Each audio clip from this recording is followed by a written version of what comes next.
저와 여러분 가운데 성령의 은혜가 있기 원합니다. 예수 그리스도를 만나는 귀한 시간이 될 수 있기를 원합니다. 주의 음성을 듣고 여러분의 심령이 평안해지고 여러분 안에 예수 그리스도의 평강이 주장하시기를 예수님의 이름으로 축원합니다.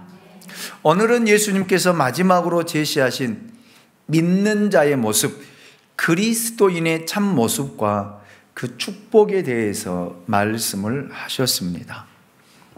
예수를 적당히 믿고 살아가는 종교인들에게는 도전과 충격을 주는 그런 말씀이기도 합니다. 의를 위해 박해를 받은 사람은 복이 있다. 이 얼마나 놀랍고 충격적인 말입니까? 박해와 고난받는 것이 축복이다니요, 복이다니요. 여러분, 일반 사람들이 이해할 수 없는, 종교인들은 도저히 이해가 되지 않는 이런 충격적인 말씀을 예수님이 오늘 본문을 통해서 선포를 하고 있습니다. 왜요? 손해보고 억울함을 당하는 것이 왜 축복이냐라는 말이에요. 왜?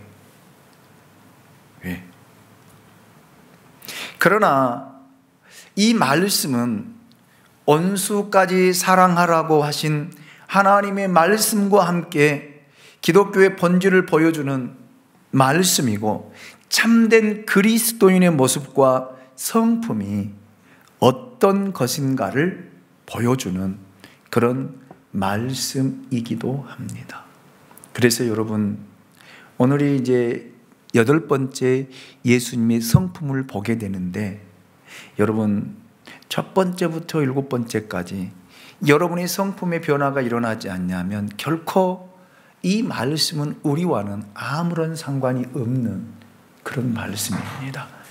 애통하는 자, 온유한 자, 의에 줄이고 목마른 자, 긍휼히 여기는 자, 마음이 청결한 자, 화평하게 하는 자, 의를 위하여 박해를 받는 자, 이 성품은 남의 것이에요.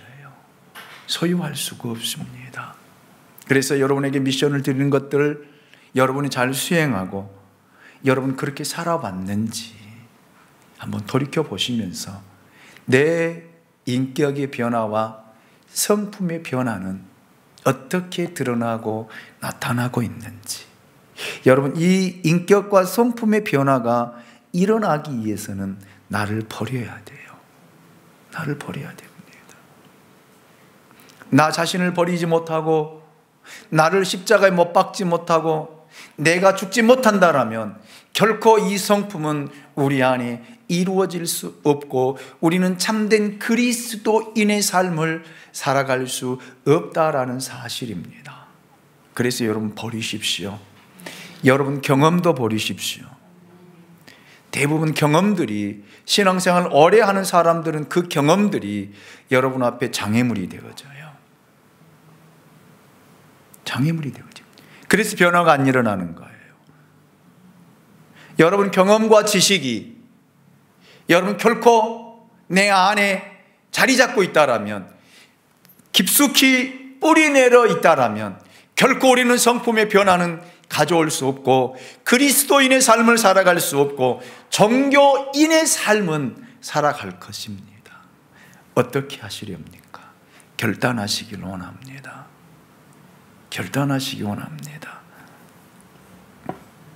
그래야만이 의를 위하여 박해를 받는 진정한 그리스도인의 삶을 살아가게 될 줄로 믿습니다. 예수님께서 마가복음 13장 9절로 13절을 통해서 우리에게 마지막 때에 당하는 환난을 경고하셨고, 요한복음 15장 18절을 통해 세상이 우리를 미워하고 박해할 것이다 라고 이미 주님이 애언해 놓으셨습니다. 요한복음 15장 18절 19절 말씀을 보겠습니다. 세상이 너희를 미워하면 너희보다 먼저 나를 미워한 줄을 알라. 너희가 세상에 속하였으면 세상이 자기의 것을 사랑할 것이나 너희는 세상에 속한 자가 아니요 도리어 내가 너희를 세상에서 택하였기 때문에 세상이 너희를 미워하느니라. 아멘. 아멘. 예수님께서 지금까지 제시해온 그리스도인의 성품은 여기서 모두 용해되어 참된 그리스도인의 모습으로 드러나고 나타나고 보여진다라는 사실입니다. 즉 마음이 가난한 성품, 애통한 성품, 온유한 성품, 의에 줄이고 목마른 성품, 긍휼히 여기는 성품, 마음이 정결한 성품, 화평케 하는 이 성품이 한데 어우러져야만이 여러분 의를 위하여 박해를 받을 수 있다라는 말이에요. 얼마나 어려워요. 얼마나 힘이 듭니까? 저는 이 말씀을 준비하면서 그리스도인이 된다라고 하는 것이 정말 하늘의 별 따기와 같구나. 우리가 쉽게 말은 합니다. 의를 위하여, 예수를 위하여, 교회를 위하여 핍박을 받고 박해를 받고 고난을 당한다라고 이야기하지만 여러분 이 성품이 어우러지지 않는다라면, 이 성품을 소유하지 못한다라면, 이 성품을 갖지 못한다라면 여러분 의를 위해 핍박을 받을 수 없고 고난을 당할 수 없다라는 사실입니다. 그리스도인의 삶의 본질은 예수 그리스도의 고난과 박해 속에서 발견되어집니다. 예수님께서 우리에게 가르쳐 주신 것은 고난이 결코 저주이거나 패배의 상징이 아니라는 거예요. 오히려 고난을 통해 영광에 이르게 되어지고, 오히려 고난을 통해 구원에 이르게 되어지고, 오히려 고난을 통해 여호와의 축복이 나타나게 될 것이다 라고 하는 사실을 우리에게 깨우쳐 주시고 말씀하신 줄로 믿습니다. 만약 우리들이 이 세상에서 환영을 받고 세상이 기뻐하는 사람이라면 세상과 우리는 하나라고 하는 증거가 아니겠습니까? 그리스도인은 세상에서 박해받는 것을 기뻐하고 즐거워해야 합니다. 여기에 참된 그리스도인의 성품, 그 성품이 드러나고 나타나기 때문이에요. 그런데 예수님이 제시한 그리스도인들의 성품 속에는 공격성이나 폭력이 없다는 것, 이것이 특징 중에 특징이요, 특성입니다. 어떻게 보면 어린 양과 같은 그 모습, 참된 모습, 참는 모습, 인내하는 모습, 순종하는 모습, 나약한 모습으로 그려지고 있습니다. 그래서 우리가 볼 때 이러한 성품을 가지고 어떻게 이 현대사회에 복잡하고 무서운 사회 속에서 살아갈 수 있느냐라고 하는 질문을 하기가 쉽습니다. 예수님께서 의를 위하여 박해를 받는 자는 복이 있다라고 하셨지, 그냥 박해를 받는 자가 복이 있다 이렇게 말씀하지 않았습니다. 다시 말하면 단순히 박해나 고통을 당하는 자체가 축복일 수 없다는 것입니다. 지금 전 세계에는 고통을 겪고 박해를 당하는 개인이나 국가들이 참 많이 있습니다. 우리나라도 코로나19로 인해서 얼마만큼 많은 사람들이 어려움을 당하고 있는지 모릅니다. 소상공인들이 정말 지금 죽기 아니면 살기로 몸부림치고 있는 것들을 또한 보게 되어집니다. 그러나 그들이 어려움을 당하는 이유도 정당한 것이 있는 반면에 정당하지 못하는 경우도 참 많이 있습니다. 또 그리스도인들도 세계 곳곳에서 여러 가지 이유로 박해를 받고 있지만 그들이 모두 의를 위하여 박해를 받는다 이렇게 볼 수가 없습니다. 그렇기 때문에 여러분, 진정한 의를 위하여 박해를 받는 것이 무엇인지 우리가 한번 살펴보아야 됩니다.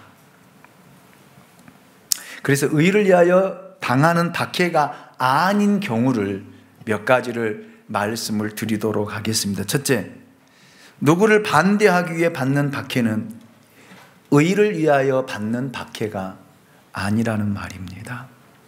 어떠한 특정한 사람이나 어떤 특정한 단체나 또 어떤 특정한 그 공동체를 위해 어떤 주장을 반대하기 위해 감옥에 투옥되고 또 혹은 죽음을 자처하는 경우가 있는데 그것은 이 의를 위하여 박해를 받는 것에 해당되지 않는다라는 것입니다. 그것은 나의 하나의 사상이나 이데올로기를 위한 투쟁일 수는 있어도 의를 위하여 박해를 받는 것은 결코 아니다라는 그런 말입니다. 사람들은 자기의 생각이나 주장을 절대화하고 신성화하기를 원하는 그런 죄의 본성이 안에 있습니다. 그래서 하나님의 것과 사람의 것을 혼돈하고 땅의 것과 하늘의 것을 바꾸어서 어찌 보면은 이 고난을 당하고 박해를 받는 것이 이것도 하나님의 일이 아니냐라고 반문하며 거기에 대해 생명을 걸고 뛰어드는 그런 경우들이 있는데 결코 아닙니다. 잘 분별해야 돼요. 아멘입니까? 분별할 수 있기를 원합니다. 네. 두 번째로, 자신이 어리석어서 받는 박해도 아닙니다. 이것은 자신이 좀 지혜로웠다라면 결코 욕을 먹지 않았을 텐데 똑같은 일도 어리석게 처리하여 사람들에게 욕을 먹고 당하는 어려움과 고난들이 있습니다. 대부분의 많은 사람들이 이 부분에서 실수를 많이 합니다. 특별히 예수를 잘 믿는다고 소문난 사람들 중에도 이런 사람들이 많이 있습니다. 자기가 어리석어서 자기가 잘못해서 어려움을 당하면서 이것이 꼭 주님을 위해서 하는 것처럼 교회를 위해서 하는 것처럼 미화를 시키는데 참 그리스도인들, 교회 다니는 사람들 잘해요. 합리화를 정말 잘합니다.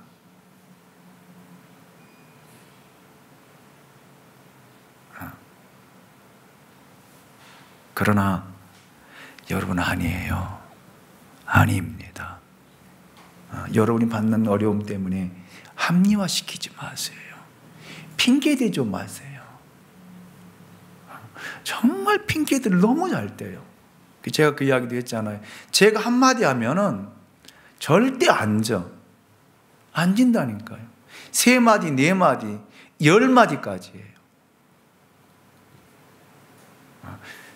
제가 옳다라는 것이 아니에요. 하나님의 말씀이 옳다라는 거예요.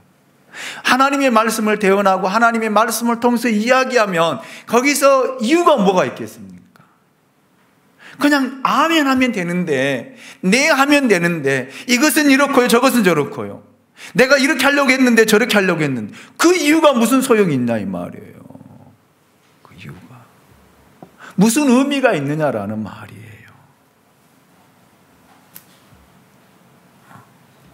자신이 어리석어서 받는 박해를 여러분 내가 꼭 예수를 위해서 교회를 위해서 다른 사람을 위해서 받는 것처럼 착각하지 말라라는 말입니다. 아멘입니까? 예.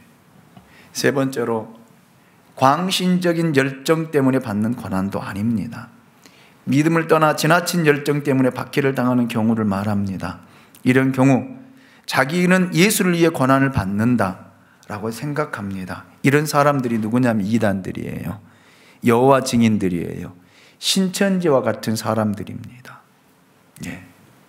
이런 사람들은 자기들이 잘못된 복음, 거짓된 복음, 이런 복음을 전하면서 믿는 사람들에게 박해를 받으면 이것이 자기들이 예수를 위해서 박해를 받는다라고 생각을 하고 이야기합니다. 아니에요. 잘못된 열심, 지나친 광신 때문에 생기는 고난들은 주를 위한 고난이 아니다라는 사실입니다. 여러분, 그래서 여러분 우리가 분별을 잘해야 돼요. 오늘날 코로나19로 인해서도 교회가 얼마나 많은 박해를 받고 어려움을 당하고 있습니까? 많은 그리스도인들이 서로 비난하고 서로 욕하고 하는데, 제가 지난주에 말씀, 침묵하자. 여기에서 어떤 말도 하지 말자 라고 했는데, 분별을 잘해야 됩니다. 잘못된 열정, 잘못된 진리를 쫓아서 여러분 받는 고난이라면 그는 주를 위한 고난이 아니에요. 예. 그렇기 때문에 광신적인 열정 때문에 받는 고난은 의를 위하여 받는 고난이 아니다라고 하는 사실을 꼭 기억할 수 있기를 원합니다. 네 번째로, 자기의 죄와 실수 때문에 받는 고난도 의를 위한 고난이 아닙니다. 공연히 남의 일에 간섭하고 고난을 받는 것, 예수님을 위해 받는 고난이 아니라는 말이에요. 분명히 하나님은 베드로 사도를 통해서, 베드로전서 4장 15절을 통해서 이렇게 말씀하셨거든요. 우리 같이 한번 읽어보시기 원합니다. 굉장히 중요한 말씀이에요. 시작. 너희 중에 누구든지 살인이나 도둑질이나 악행이나 남의 일을 간섭하는 자로 고난을 받지 말려니와. 아멘. 여기 뭐라 그랬어요? 남의 일을 간섭하는 자로 고난을 받지 말라. 어려움을 당하지 말라는 거예요. 제가 이런 여기에 해당될 때가 참 많았거든요. 저는 남들이 싸움하면은요, 가서 구경을 잘해요. 그리고 끼어들기를 잘합니다. 하지 말라고. 그래서 싸움하는 사람이 나를 향해서 삿대질을 하면서 당신이 뭔데? 라고 욕하고 달라들면요, 그러면 나도 화를 내면 내가 뭘 잘못했다고? 당신들 싸운 거 말리는 것밖에 없죠. 간섭하는 자로 고난을 당하는 게, 이건 주를 위한 고난이 아니더라고요. 우리가 그런 경우들이 많이 있어요. 예, 그리스도인들은요, 여러분, 남의 일들을 판단하고 평가하는 것들이 굉장히 앞서 있습니다. 그래서 잘 보여요. 남이 실수하고 잘못하는 것들이 눈에 확 들어와요. 정말 잘하거든. 그래서 쉽게 말을 합니다. 쉽게 판단합니다. 쉽게 평가합니다. 그래서 이로 인해서 관계가 깨어지고, 이로 인해서 관계가 틀어지고, 이로 인해서 어려움을 당하면 그건 고난이 아니다라는 거예요. 아니다. 나중에는요, 이걸 나중에는 합리화시켜서 주를 위한 고난이라고 생각하는데 분명하게 아니다 라는 사실을 기억할 수 있기 원합니다. 다섯 번째, 대의 명분을 위해 받는 고난도 있는데 그것도 아닙니다. 이것은 정치적인 것과 종교적인 것을 혼합시켜서 그것이 마치 의를 위해서, 예수님을 위해서 고난받는 것처럼 착각하는 경우입니다. 즉, 이데올로기적인 것과 종교적인 것들을 혼합시켜서 자기가 받는 고난이 의를 위한 고난이라고 스스로 해석하는 경우 말입니다. 그래서 목회자들이 정치에 참여하고요, 노사 문제에 개입하고요, 정치 개혁에 뛰어들어 투쟁하다가 투옥되고 고문을 당하면 이를 의를 위해서 고난당한다라고 이야기하는데 결코 아니에요. 결코 아닙니다. 물론 자기가 옳다고 생각하는 일을 위해 희생하고 행동하는 일은 좋은 일이죠. 그러나 그것이 예수를 위한 일이고 의를 위한 일이라고 말해서는 안 된다라는 것입니다. 어떤 사람 민주화를 위해 분신 자살을 하는데 이것이 의를 위하여 고난을 당하는 것입니까? 결코 아니다라는 말이에요.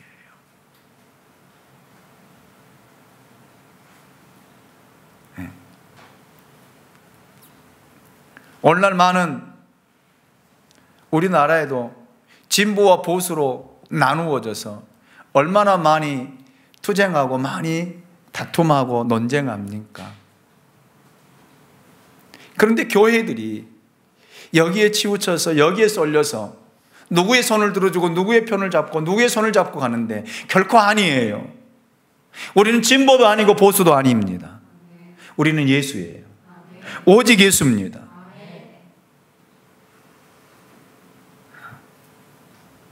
그래서 교회에서요, 정치적인 이야기를 하지 말라는 거예요.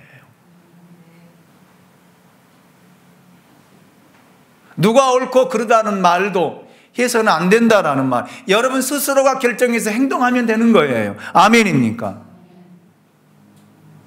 그래서 교회 안에서 보면은요, 교회에서도 진보 보수로 나눠져 싸우고 막 격렬하게 싸움하고 사태질하고 막 대항하는 모습들을 보면은요, 참 어리석은 거예요. 목회자가 강단에서 정치적인 발언을 하고요. 아니에요. 아닙니다. 목회자는 하나님께서 복음을 전하도록 예수를 증거하도록 기름 부어 세웠지, 여러분 다른 이야기 하라고 세운 거 아니거든요. 나라가 어려우면 무릎 꿇고 기도하면 되는 거예요.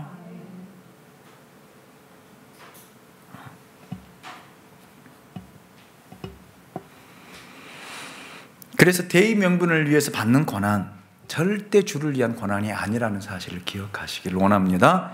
6번째, 의를 위하여 박해를 받는 것은 선을 행하다 당하는 박해와도 다릅니다. 어떤 사람은 대중을 위해, 사회를 위해, 국가를 위해 희생하다가 죽기도 합니다. 그리고 그것이 진리요 하나님의 뜻이라고 말하기도 합니다. 그러나 세상의 진리는 언제나 상대적입니다. 우리나라 사람이 보면 참 옳은 것 같지만 상대방에서 보면 틀려요. 그렇잖아요. 안중근 의사, 윤봉길 의사, 유관순 의사, 우리나라 사람들은 영웅이에요. 나라를 구하기 위해서 그들의 몸을 던졌기 때문에 우리들에게는 영웅이요, 우리나라를 구한 사람들 중에 한 사람입니다. 그러나 여러분, 일본 사람들이 볼 때는요, 일본 사람이 볼 때는요, 정말 나쁜 사람들이에요. 보는 사람의 시각에 따라서 뭐 한다는 거예요? 달라진다는 것입니다. 만약 우리가 민족적인 감정을 빼고 이야기한다라면 객관적으로 옳을지 모릅니다. 그러나 우리가 이야기할 때는 어쩔 수 없이 민족적 감정을 개입하고 이야기하게 되어 있어요. 그렇기 때문에 절대 우리는 일본 사람이라고 하지 않아요. 뭐라 그래요? 꼭 거기다가 욕을 해요. 일본 분들이라고 하지 않아. 꼭 이야기할 때 일본 놈들. 이런 것들을 볼 때에 나는 객관적이라고 말할 수가 없는 것입니다. 항상 우리는 자기 입장에 서서 이야기한다라는 말이에요. 그러나 좋은 것이라고 다 하나님의 뜻은 아니다라는 말입니다. 그것은 마치 하나님은 사랑이시지만 사랑이 곧 하나님이 아니고, 하나님은 선하시지만 선이 곧 하나님은 아니다라는 것과 마찬가지입니다. 그래서 좀 더 엄격하고 냉정하게 우리는 진리를, 말씀을 이해할 필요가 있습니다. 저는 그래서 우리 교우들은 정말 하나님의 말씀을 옳게 분별하고 판단하고 이해해서 우리는 하나님의 말씀을 따라, 진리를 따라 여러분 살아갈 수 있기를 주님의 이름으로 축원합니다. 그래서 또다시 말씀을 드립니다. 여러분을 버리십시오. 포맷시키십시오. 포맷이라는 단어를 저에게 가르쳐 주신 분에게 감사를 드려요. 너무 좋은 단어예요. 포맷. 여러분 자신을 포맷시키지 않는다라면 항상 여러분들은 여러분의 입장에 서서 판단하게 되어지고, 여러분 입장에 서서 이해하게 되어지고, 여러분 입장에 서서 여러분 이야기하게 되어지고 평가하게 되어 있습니다. 그렇기 때문에 나를 버리라는 거예요. 바울도 마찬가지입니다. 바울의 경험이, 바울의 지식이 바울의 전통이 이 진리를 가로막을까봐 이걸 다 해로 여겼다고 그랬어요. 그리고 다 이것을 뭘로요? 배설물로 여기고 그리스도만을 드러내고 그리스도만 나타나. 그래서 바울을 치면 예수가 나온 거예요. 나를 치면 김수광이 나오면 안 된다니까요. 누가 나를 때리면 거기서 화가 나오면 안 돼요. 얼굴이 변하면 안 된다니까요. 얼굴색이 변하고 감정의 변화가 일어나면 안 되는 거예요.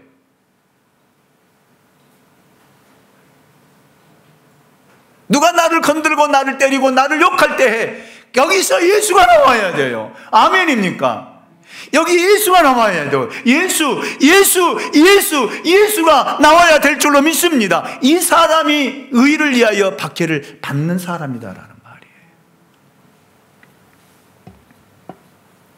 여러분, 그러면 의를 위하여 박해를 받는 것이 도대체 무엇일까?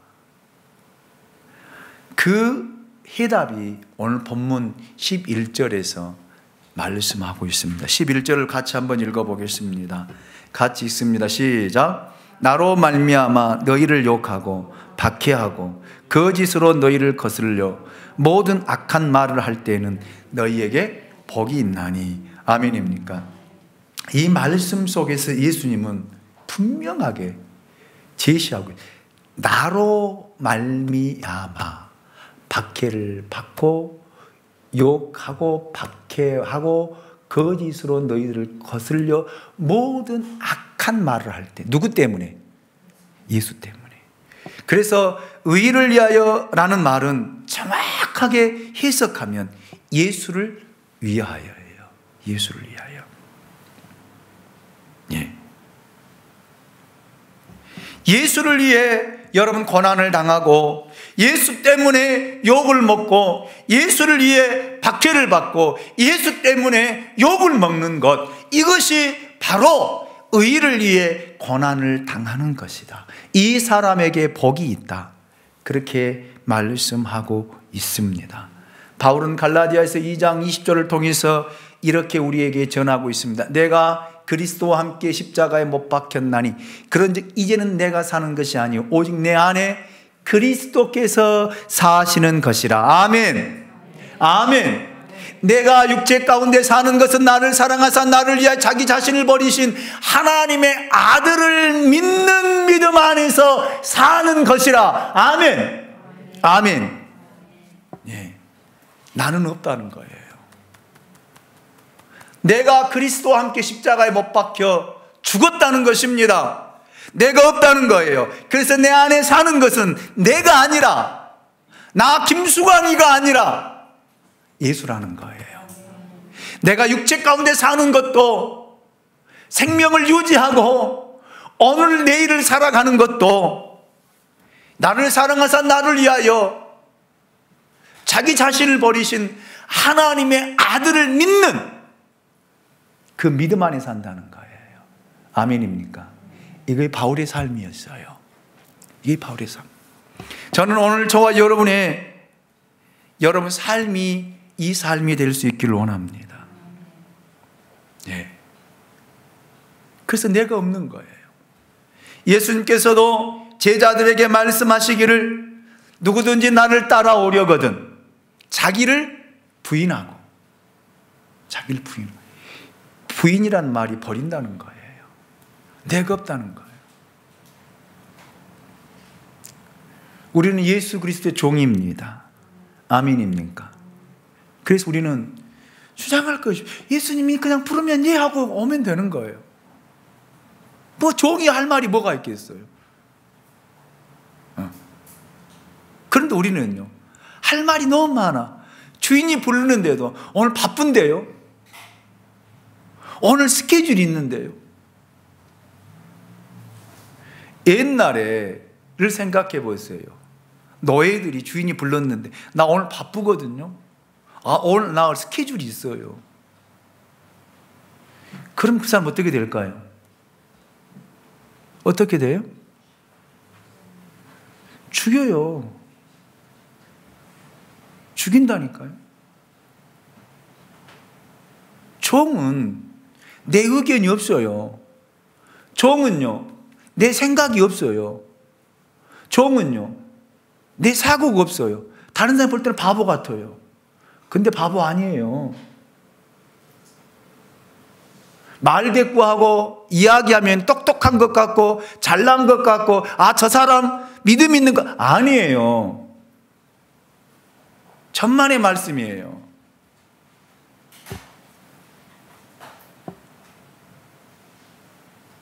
이건 내가 살아있는 거예요.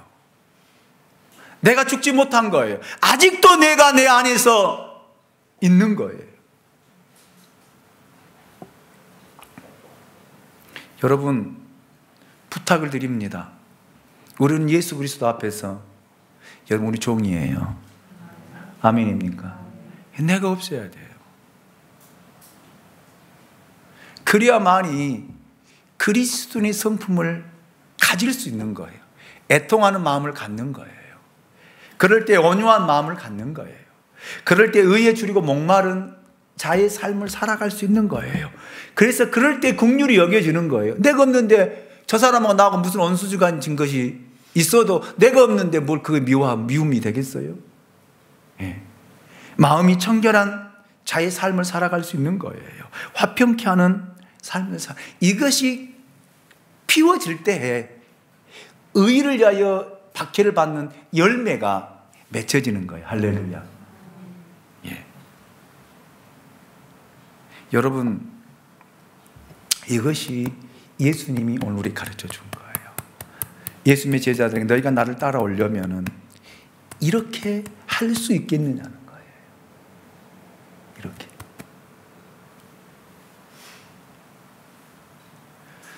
여러분, 그러면 도대체 누가 그리스도인들을 박해할까요? 예수님을 박해하는 세력은 바리새인과 서기관들과 대제사장과 같은 종교인들이었습니다. 초대교회를 박해한 사람들도 유대주의에 깊이 물들어 있는 기독교인들이거나 유대교 세력들이었습니다. 중세 종교 개혁자들을 박해했던 것은 로마의 교황과 그를 따르는 추종자들이었습니다. 여기서 진정한 기독교는 거짓 기독교로부터 박해를 받아왔다는 사실을 우리가 꼭 기억해야 돼요. 뿐만 아니라 참된 그리스도인이 당하는 박해는 적당히 예수를 믿고 사는 형식적인 종교인들로부터 박해가 온다라는 사실을 잊어서는 안 됩니다. 초대교회를 보십시오. 외부의 적은 여러분 무섭지 않았어요. 그런데 진짜 무서운 것은요, 내부의 적이었습니다. 우리가 얼른 생각해 보면은 불신자들이나 이방인들의 박해 세력이 커 보일 수 있습니다. 그러나 여러분, 우리의 진정한 적은 외부에 있는 것이 아니라 내부에 있어요.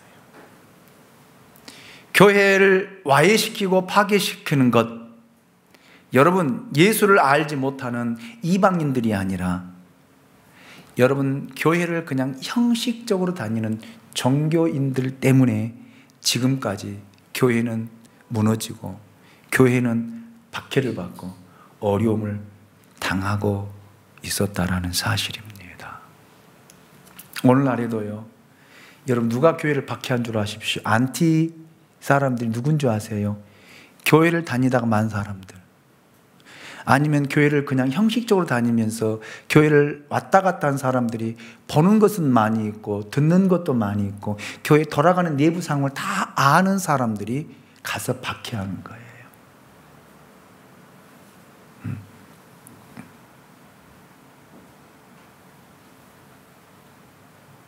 진짜를 보면 가짜들은 언제나 진짜를 죽이고 몰아내려고 합니다.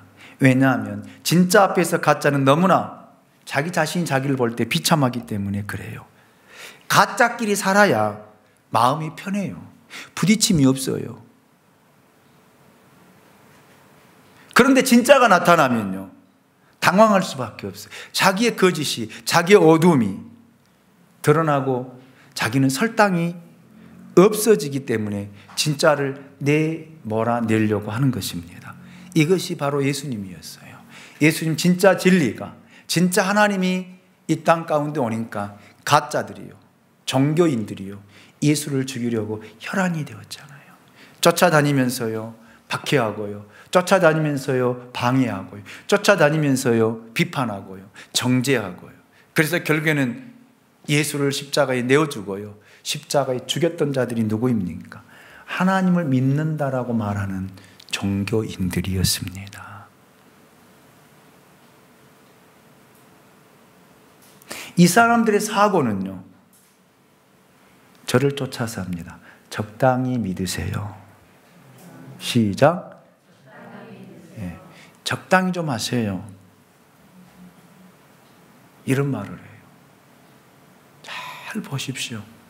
교회 안에서도요, 이제 우리 교회가 권사님들이 이제 세워졌기 때문에 지금은 괜찮아요. 이 권사님들이 10년, 20년 되면요, 이제 새신자들이 와서 열심히 하려면 적당히 해.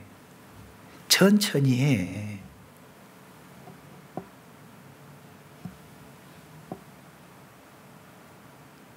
예수를 믿는데 적당히가 어디 있어요? 오히려 자기가 열심히 못하면 미안함 가지고 그 사람을 보고 가슴을 찢고 통회하며 회개해야 되는데 적당히 하라는 거예요. 적당히. 그래서 그 사람을 몰아내려고 온갖 비난을 하고 온갖 박해를 하고 온갖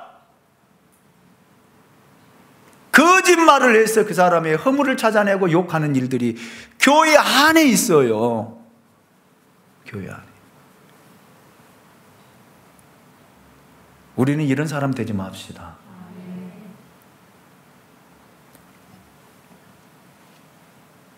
이런 사람 되지 맙시다. 부탁을 드립니다. 종교인으로 삶을 살아가지 마십시오. 종교인으로 인생을 여러분 마치지 마십시오. 여러분 그리스도인이 되십시오. 주님을 위해서라면요, 여러분 어떠한 십자가도 짊어지고요, 어떤 욕을 먹고 박해를 받는다 할지라도 여러분 묵묵히 걸어가면요, 그 고난이 고난으로 끝나게 하지 않아요.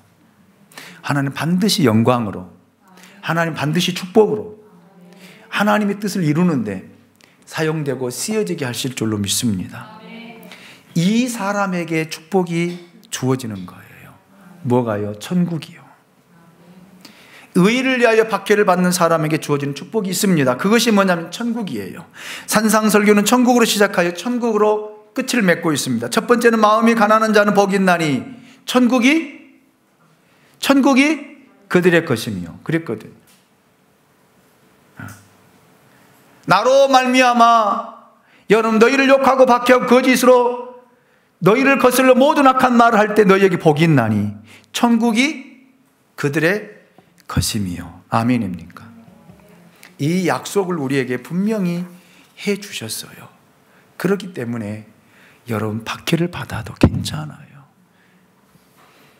종교인들로부터 욕을 먹는다고요? 괜찮아요.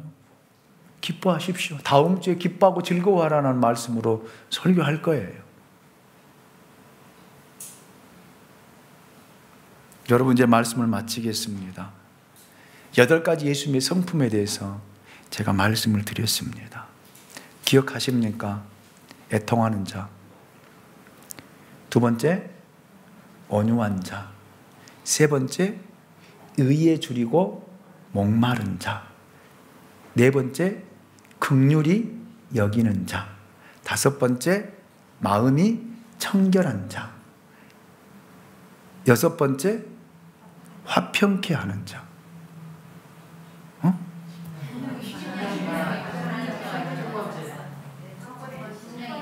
심령이 가난한데 첫 번째가 빠졌네.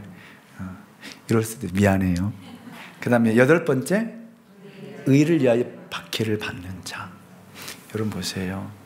심령이 가난해야 되고요, 애통해야 되고요, 온유해야 되고요, 의에 줄이고 목말라야 되고요, 긍휼히 여겨야 되고요, 마음이 청결해야 되고요, 화평해야 이 성품들이 우리 안에 어울러져야만이 의를 위하여 박해를 받는 그런 열매로 드러난다는 거예요.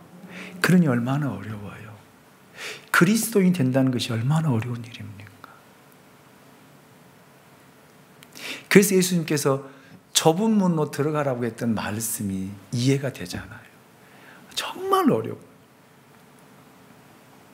어렵습니다. 그래서 갈등이 생기는 거예요. 이렇게 살지 못하니 갈등이 생기고 고민이 생기고. 그래서 오죽 했으면 바울이 그랬잖아요. 오라 나는 곤고한 자로다. 누가 이 사망의 법에서 나를 구원하여.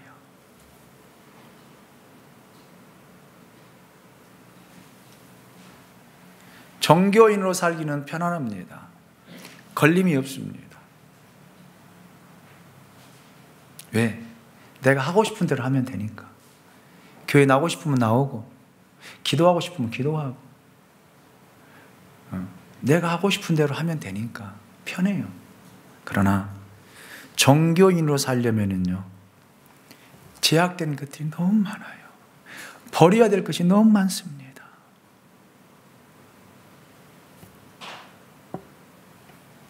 내 방법, 내 생각, 내 뜻, 내 사고, 내 지식, 내 경험 다 버려야만이 그리스도인으로 첫 발을 내디딜 수 있고, 내디뎌야만이 그리스도인을 내 삶을 꿈꿀 수 있고, 그럴 때 하나님의 나라를 맛보게 되어지고 그 천국을 보게 되어지고 그때서 배부르게 될 것이고, 그럴 때 하나님을 만나고 하나님을 볼 것이고, 그럴 때 천국을 사모하게 된다라는 말이에요. 아멘입니까? 이런 은혜가 오늘 저와 여러분 가운데 있으시길 원합니다. 예수를 위해서 박해를 받거든 기뻐하십시오. 복이 있을 것입니다. 기도합니다. 우리를 사랑하시는 하나님 감사합니다.